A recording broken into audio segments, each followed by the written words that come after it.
여러분 재미있는 한자 묶음 모음 계속해서 해보도록 하겠습니다. 숨을 읽자 숨길 읽자는 이미 했죠. 생략합니다. 자, 칠목 다스릴 목자를 봅니다. 소우자가 있고 칠복자가 있습니다. 소를 치면서 딱딱 치면서 손으로 친다거나 채찍질로 하면서 소를 기른다.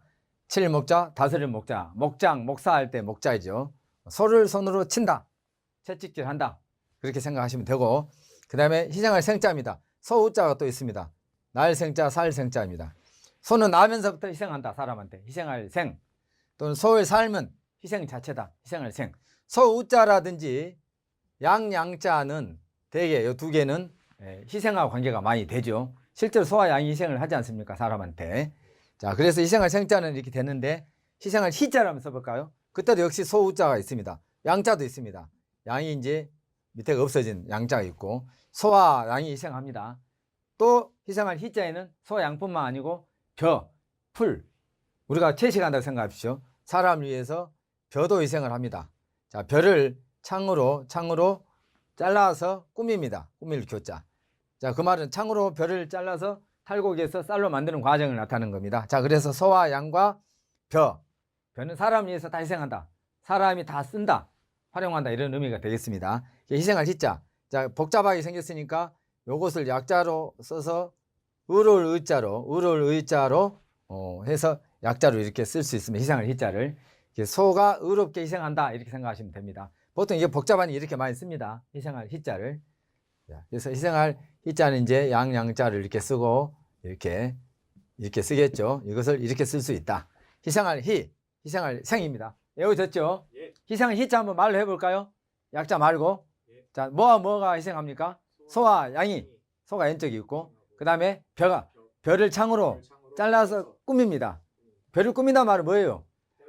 벼에서 탈곡하고 쌀로 만드는 과정을 우리 그렇게 표현한다고 생각해서, 그래 사람 입으로 들어올 때까지 과정을 나타낸다고 생각하십시오. 근데 이제 복잡하게 생겼으니까 의로울 의자로 오른쪽에 있는 걸 바꿔, 소가 의롭게 희생한다, 이렇게 하면 되겠죠. 의로울 의자가 돼가지고 소가 의롭게 희생한다, 희생은 희자가 됩니다. 의로울 의자도 역시 의로울 의자만 또 떼서 보면 양자가 있고 나자죠. 나자는 손수자, 손으로 창을 들고 있는 나, 그래서 나자입니다. 이걸 줄여서 이제 이렇게 쓰겠죠. 나자를. 자, 그래서 이 양자에다가 나자를 써서 의로울 의 또는 옳을 의 또는 뜻의자도 돼. 뜻의자. 이 글의 의가 뭐냐 할 때 할 때 이 뜻의자와 의 할 때 이렇게 쓰죠. 이때는 뜻의, 의롭다 할 때 의로울 의, 다 옳을 의, 세 가지가 있습니다. 요게 이리 와서 소가 의롭게 희생한다, 희생을 희 됐죠. 그래서 나자도 알았고 이렇게 된 거, 양자로 해서 요게 되면 옳을 의, 의로울 의, 뜻의자가 된다, 희생할 희자가 된다. 이건 양이 뭐예요?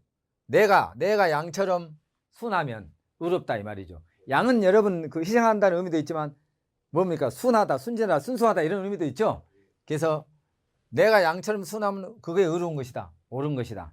양처럼 쓸데없는 생각하지 말고 좀 순한, 순수한 마음을 가져라, 이런 의미로 해석을 해볼 수 있겠습니다. 그렇게 해서 의할 때 하는 게 다 끝났습니다. 의할 때부터. 자, 그 다음에 단결 견자를 해봅니다. 단결 견자, 이렇게 거물 현자죠, 여러분. 작을 요자에 머리 부분 두자. 머리 부분이 작으면 멀리서 볼 때 하얗게 보일까요? 까맣게 보일까요? 그래서 거물 현자입니다. 거물 현자. 자, 밑에가 뭐가 있어요? 자, 무슨 소예요? 검은 소입니다. 검은 소를 덮을 맥자가 가운데 가면 끈의 역할을 많이 한다 그랬죠? 끈의 역할. 검은 소를 끈으로 매어가지고 당긴다는 뜻입니다. 당길 견자. 저는 여러분 한자를 설명할 때 어떤 것은 이 글자에는 이렇게 설명하고 저 글자는 저렇게 설명하고 왔다 갔다 안 합니다. 일관되게 똑같이 설명을 해줘요. 이 덮을 맥자 위로 가면 덮는다는 뜻이 있지만 가운데로 가면 끈의 역할을 한다고 제가 분명히 했고, 그 다음에 위로 갈 때 덮은다 뜻 외에 가운데 갈 때도 이런 곳이 있을 때는 지붕 위에 빛난다, 지붕 위가 위에 불꽃이 있다 해서 빛날 형자라고, 이런 특별한 거 외에는 가운데 갈 때는 끄는 의미가 많이 있고 줄의 의미, 줄 위로 갈 때는 덮는다 의미가 된다고 여러 번 강조를 했습니다. 그래서 검은 소를 끈으로 매서 당긴단 말이죠. 단결견. 끌어당긴다는 뭐라 그럴까요? 견인. 자, 견인차 이런 거 많이 있죠. 자, 그래서 간단히 끝났습니다. 그 다음에 만맹자입니다. 아들 자자 설명도 여러 번 했죠. 전 시간에. 밑에 그런 명자. 이제 여러분 8강 정도 되니까 글자를 구성하고 있는, 한자 글자를 구성하고 있는 세부 글자, 조각 글자, 즉 부. 거기에 대해서 거의 이제 많이 한 거죠, 다. 예, 그다음부터는 말 만들어 쓰는 연습만 하면 됩니다. 그릇을 책임지고 있는 아들이네. 형제간의 그릇을 책임져. 생활을 책임져. 맞이겠어요, 막내겠어요? 그래서 만맹자입니다. 만맹자. 맞이다의 말이죠. 만맹자죠. 만맹자입니다. 이 앞에다가 이렇게 되면 뭐가 돼요? 이렇게 돼버리면 사나울 맹자가 있죠. 사나울 맹. 맹수할 때 사나울 맹자가 되죠. 이게 개견자죠.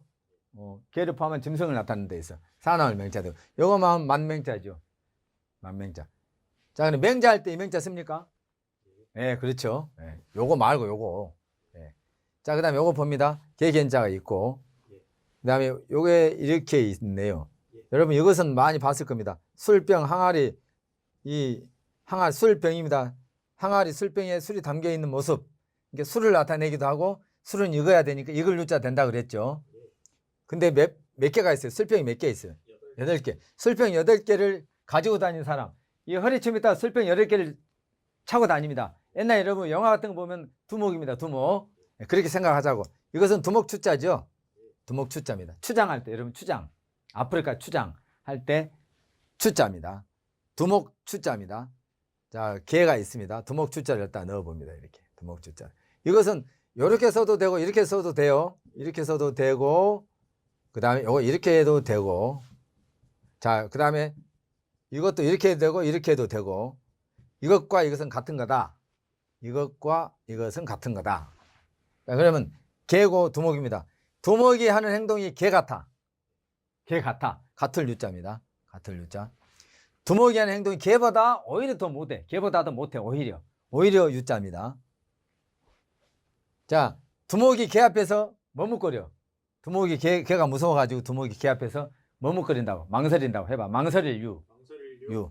자, 이 유자는 어떤 단어가 대표 떠오르죠? 유예.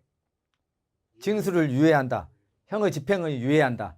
유예한다. 망설인다는 뜻으로 써요. 네. 자, 두목의 행동이 개 같다에 같을 유. 두목의 행동이 개보다 오히려 못한다. 오히려 유. 자, 개 앞에서 두목이 무서워서 머뭇거린다. 망설인다. 망설일 유. 유예 이런 거 할 때 많이 쓰죠. 그 외에도 많이 씁니다. 여러분 그 책에 보면 단어가 다 나와 있습니다. 자, 그 다음에 요걸 봅니다. 요거. 자, 요것은 다 알죠, 여러분. 범호. 범은 문치 호자입니다. 그 다음에 이것은 여러 번 설명했는데 뭐죠, 이게? 솥이죠, 솥. 솥인데 어떤 솥이냐? 다리 셋 달린 솥, 력자. 그걸 오지병이라 그러면 오지병. 자, 솥이 이렇게 있는데 솥이 그림을 잘 못 그립니다만 솥이 이렇게 있어요. 다리 3개 있고. 이게 솥뚜껑인데 솥뚜껑이 이렇게 있고 이거 솥이 있고 이게 손잡이가 있고 이게 더 낫죠? 지금까지 이렇게 잘 그리는데 제가 이렇게 그렸다니까. 내가 봐도 잘 그렸는데 솥 같네. 지금까지 이렇게 그렸다니까. 자, 그런데 이제 요거 그대로 보면 이제 이렇게 여기까지 여기 된다 치고요. 여기까지. 그다음 다리 셋 달리는 걸 이렇게 합시다. 이렇게. 네. 이에서 다리 셋 달린 솥, 력, 오지병이라는 뜻이죠. 자, 이 솥의 솥, 다리 셋 달린 솥, 그 모양이죠. 자, 개를 다리 셋 달린 솥에다가 삶아서 누구한테 바쳐? 호랑이한테 바칩니다. 바칠 헌자죠. 제 이야기가 아니고 실제 그렇게 해서 만들어졌어요. 개를 솥에 삶아 누구한테? 범, 즉 호랑이한테 바칩니다. 범한테 바칠 헌자. 복잡한 게 약자로 씁니다. 남쪽에 있는 호랑이한테 바칩니다. 이게 남녕 남자입니다. 남녕 남자. 남쪽에 있는 호랑이한테 뭘 바쳐요? 개를. 그래서 개를 남쪽에 있는 호랑이한테 바쳐. 솥에다가 삶아서 바치는 자, 약자가 됩니다. 간체자도 이렇게 씁니다. 자, 바치는 자, 드리는 자 바로 됐고. 코에듀 제품은 동영상 교재 및 서적으로 구성되어 있습니다. 삼천한자 교재는 한자 능력시험 1급과 2급 대비 및 중국어, 일본어 학습에 많은 도움이 되고 기초가 없어도 누구나 쉽고 빠르게 3,500자를 습득할 수 있습니다. 두 물건을 가운데로 딱 나눠서 똑같다 표시 절반 반자. 두 물건을 가운데로 나누는데 쪼개서. 두 개 똑같다. 이건 나눌 권자죠. 두 개 같은 뜻이에요. 가운데로 딱 나누면 절반 반. 이건 이렇게 찢어서 나눌 권.